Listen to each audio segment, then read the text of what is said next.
കാര്യമുണ്ട്. ഈ ചെന്താമരയെ പിടികൂടി എന്നുള്ളത് കൊണ്ട് മാത്രം ആ പോത്തുണ്ടിയിലെ ജനങ്ങളുടെ ഭീതിയൊന്നും ഒഴിഞ്ഞു പോകുന്നില്ല. പ്രതിയെ തൂക്കിക്കൊല്ലണമെന്നും ഇല്ലെങ്കിൽ തങ്ങളെയും കൊലപ്പെടുത്തുമെന്നും സുധാകരന്റെ മക്കൾ പറയുന്നു. ആശ്വാസം തോന്നുന്നില്ല എന്നാണ് ചെന്താമര ഭീഷണിപ്പെടുത്തിയ അയൽവാസി പുഷ്പയുടെ പ്രതികരണം. ഒന്ന് കൊന്നു തന്നാൽ മതി. ഞങ്ങളുടെ അച്ഛനും അച്ഛമ്മയും അമ്മയും എല്ലാം പോയിട്ട് അയാൾ ഇനിയും പ്രൊട്ടക്റ്റ് ചെയ്ത് വെച്ചുകൊണ്ട് പോവാണ്. ഇനി ഞങ്ങൾക്ക് പ്രൊട്ടക്റ്റ് വേണ്ട, കൊന്നു തന്നാൽ മാത്രം മതി. വയ്യ ഞങ്ങൾക്ക് എല്ലാം കയറിയിട്ട് എന്താ പറഞ്ഞു, ഞാൻ അങ്ങനെ ഒന്നും ചെയ്യില്ല സാറേ. അങ്ങനെയാണെങ്കിൽ അച്ഛമ്മനെ എന്തിനാ കൊന്ന? അത് വയസ്സായതല്ല, അതിനൊന്നും ജസ്റ്റ് ഉന്തിയിട്ടൊരു പൊക്കൂടെ അയാൾക്ക്?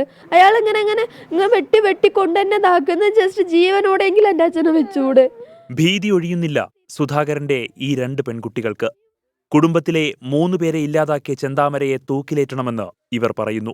തന്റെ കുടുംബം ശിഥിലീകരിച്ചതിന് പിന്നിൽ സുധാകരന്റെ കുടുംബമാണെന്ന വൈരാഗ്യമാണ് 3 ജീവനുകൾ അപഹരിക്കുന്നതിലേക്ക് ചെന്താമരയെ നയിച്ചത്. മുൻപ് അധ്യാപികയായി ജോലി ചെയ്തിരുന്ന ചെന്താമരയുടെ ഭാര്യയെ പോത്തുണ്ടിയിലെ സ്കൂൾ മുതൽ വീടുവരെ ചെന്താമര മർദ്ദിച്ചിട്ടുണ്ട്. ഒടുവിൽ കഴുത്തിൽ കത്തിവെച്ച് കൊലപ്പെടുത്താൻ ശ്രമിച്ചതോടെ ചെന്താമരയോട് പിണങ്ങി ഭാര്യയും മകളും പോയി. ഇതിന് കാരണം സുധാകരന്റെ ഭാര്യ സജിതയെന്ന് ചെന്താമര കരുതി. അങ്ങനെ 2019 സുധാകരന്റെ ഭാര്യ സജിതയെ കൊലപ്പെടുത്തി. ജയിലിൽ കിടക്കുമ്പോഴുണ്ടായിരുന്ന അടങ്ങാത്ത പക സുധാകരന്റെയും അമ്മയുടെയും ജീവനെടുത്തു.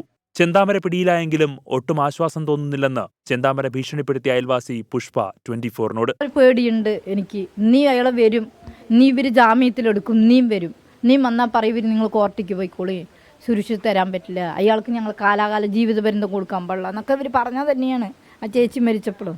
ഇപ്പം 5 വർഷത്തിൽ 6 വർഷത്തിൽ ഇനിയും 2-3 വർഷം കഴിയുമ്പോൾ അവനെങ്കിലും പണം കൊണ്ട് കൂട്ടുമ്പോൾ ഇവർ ഇറക്കും.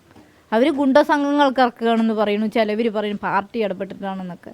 എങ്ങനെ അയാൾ ഇറങ്ങി? ഇപ്പം 2 എണ്ണത്തിന് കൊന്നോ അതുപോലെ ഇയാൾ ഇറങ്ങും. ചെന്താമരയുടെ ഹിറ്റ് ലിസ്റ്റിൽ 3 പേർ കൂടിയുണ്ടായിരുന്നു എന്നാണ് മൊഴി നൽകിയിരിക്കുന്നത്. സജിത കൊലപാതകം അന്വേഷിച്ച പോലീസ് ഉദ്യോഗസ്ഥനോടൊപ്പം തന്റെ ഭാര്യയെയും മകളെയും കൊലപ്പെടുത്താൻ ചെന്താമര ലക്ഷ്യമിട്ടിരുന്നു. 24 പാലക്കാട്.